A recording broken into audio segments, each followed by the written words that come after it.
He was the single most successful investor of the 20th century. Time magazine named him one of the most influential people in the world. He's worth over $70 billion. He's Warren Buffett, and here are his top 10 rules for success. How can other people tap dance to work? What's the secret of that? You find your passion. You find your passion. I was very, very lucky to find it, when I was 7 or 8 years old, and fortunately, my children have found their passion. One son loves farming like nothing else. One son loves music like everything else, and all three of them love philanthropy and what they get to do. You're lucky in life when you find it, and you can't guarantee you're going to find it in your first job out. But I always tell the college students that come out, I say, take the job that you would take if you were independently wealthy. You're going to do well at it. If you think you're going to be a lot happier if you've got 2X instead of X, you're probably making a mistake. I mean, you ought to find something you like that works with that, and you'll get in trouble if you think that making 10X or 20X is the answer to everything in life, because then you will do things like borrow money when you shouldn't, or maybe cut corners on things that your employer wants you to cut corners on. Or it just doesn't make any sense. You won't like it when you look back on it. 3 things in hiring people: look for integrity, intelligence, and energy. And he said if the person didn't have the first 2, that the latter 2 would kill them, because if they don't have integrity, you want them dumb and lazy. You don't want them smart and energetic. It never bothered me if people disagreed with what I thought, as long as I felt I knew the facts. I mean, there's a whole bunch of things I don't know a thing about. I just stay away from those. So I stay within what I call my circle of competence. Tom Watson said it best. He said, I'm no genius, but I'm smart in spots, and I stay around those spots. Well, I try and stay around those spots, and I just don't have a problem if somebody says, you're wrong on something. I go back and look at the facts, and I think that really is much more important, frankly, than having a few points of IQ or having an extra course or 2 in school or anything of the sort. You need emotional stability. I just read and read and read. I probably read 5 to 6 hours a day. I don't read as fast now as when I was younger, but I read 5 daily newspapers. I read a fair number of magazines. I read 10Ks. I read annual reports, and I read a lot of other things too. So I've always enjoyed reading. I love reading biographies. Famous lesson about a margin of safety, that you don't drive a truck that weighs 9,900 pounds across a bridge that says limit 10,000 pounds, because you can't be that sure about it. If you see something like that, you go down a little further down the road and you find one that says limit 20,000 pounds, and that's the one you drive across.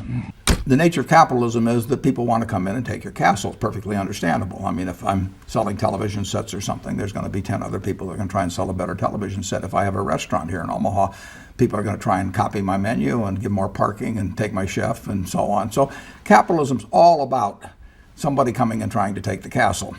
Now, what you need is a castle that has some durable competitive advantage, some castle that has a moat around it. And that moat, one of the best moats in many respects, is to be a low-cost producer.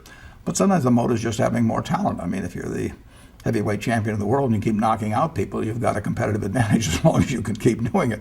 And it's very profitable if you're the one that happens to be able to do it.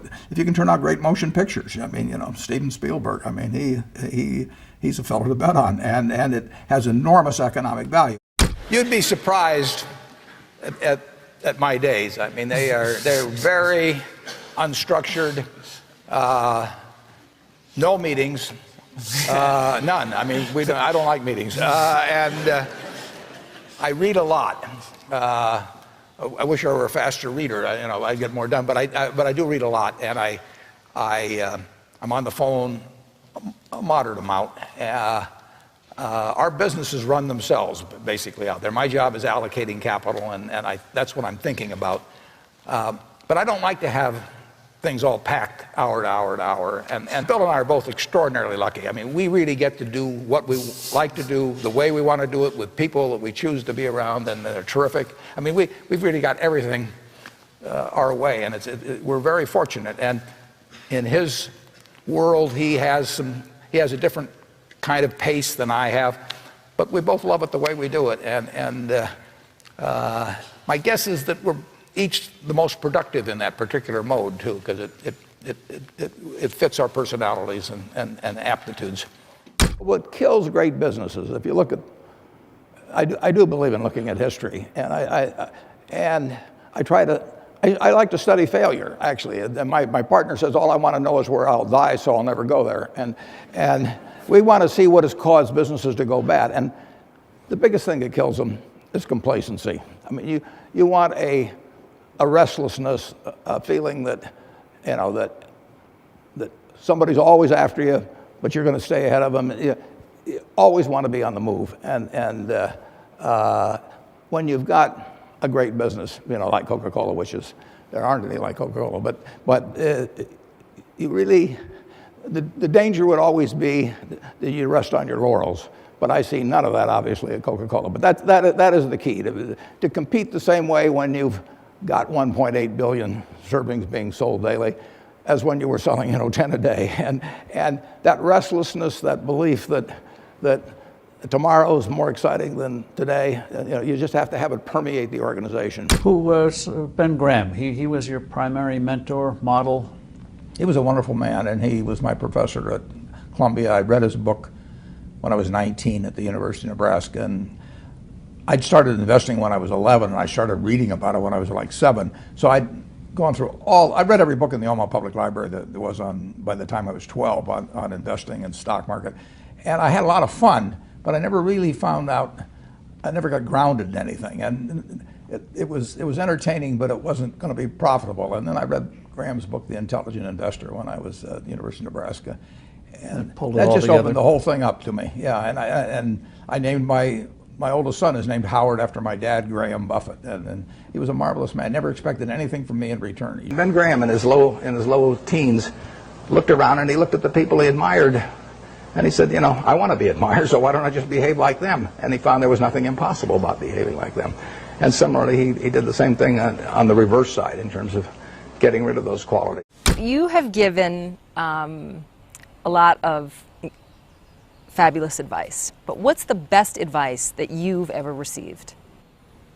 Well, I received it in a variety of forms, particularly from my father when I was very young. But I mean, he basically, I think, taught me how to live. Not that I did it perfectly or anything like that, but I mean, he was giving me lessons, but he wasn't doing it by preaching to me. He was doing it by example. But basically, well, the biggest lesson, in a sense, I got is the power of unconditional love. I mean, I think there is no power on earth like unconditional love. And I think that if you offer that to your child, I mean, you're 90% of the way home. And there may be days when you don't feel like it. It's not uncritical love.